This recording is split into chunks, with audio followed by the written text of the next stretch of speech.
one of the most dangerous terms in English diction. If it could be translated into audio, it would sound like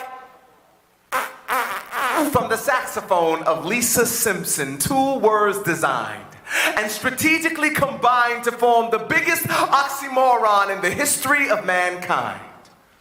Almost.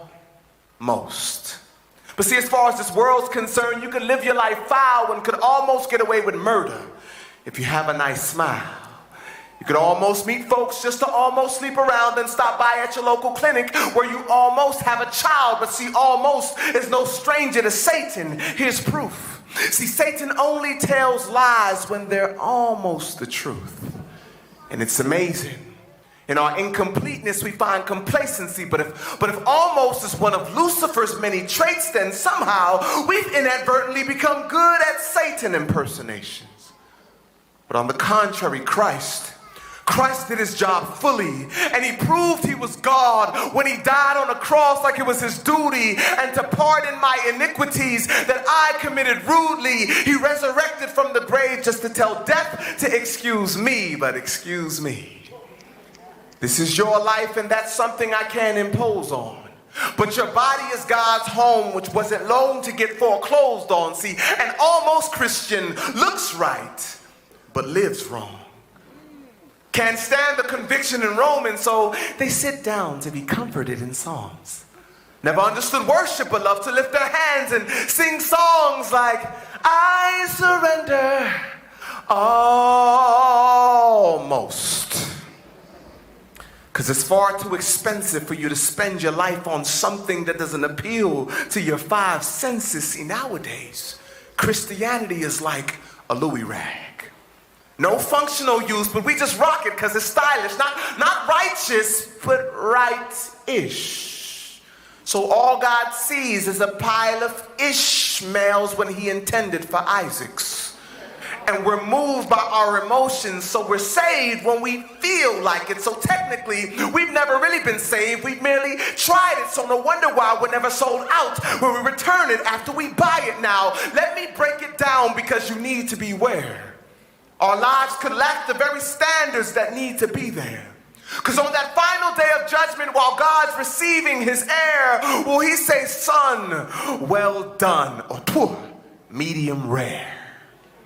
Now, even by worldly standards, it'd be highly insane for you to start spending all of your money days before you almost get paid. Like parents, you wouldn't send your kids to a school that's almost safe.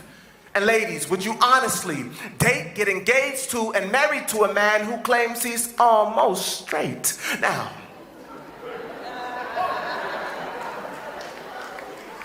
this is the very thing about God. This is the very thing about God that we all try to get around. But his standards are like between 2 closely engrafted mountains. There is no middle ground. So a halfway life is not profitable to you. Because after all the Sunday services, Bible studies, and prayer meetings, God may say, I never knew you.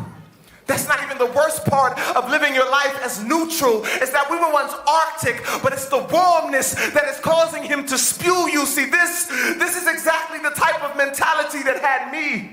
I was bound and held down by the unforgiving gravity of my spiritual reality. I was a Christian, or at least I portrayed the fantasy with a filthy personal life, but a God bless you, brother. How you doing, sister? Personality. I was a male, enveloped by guilt because I was stamped a sinner. I said I was a male, enveloped by guilt because I was stamped a sinner. My message couldn't be received because I didn't represent the sender, yet I was almost delivered. Till that one day I totally, completely, and absolutely surrendered, took heed to Jesus Christ, who told me it was time for change. Now I'm no longer bound to sin, point blank off the chain. But you could ask Umar Abdul Muttalib, and he'll tell you the same, that you don't almost go to jail when you almost blow up a plane. Like we don't almost go to hell when we almost get saved. despise the cross that he was slain and thus the cause in which he came. But don't worry, I'm almost done. But before I leave this stage, we have all worked in sin and death was minimum wage. I said we've all worked in sin and death was minimum wage. But if it wasn't for Christ, we would have almost got paid.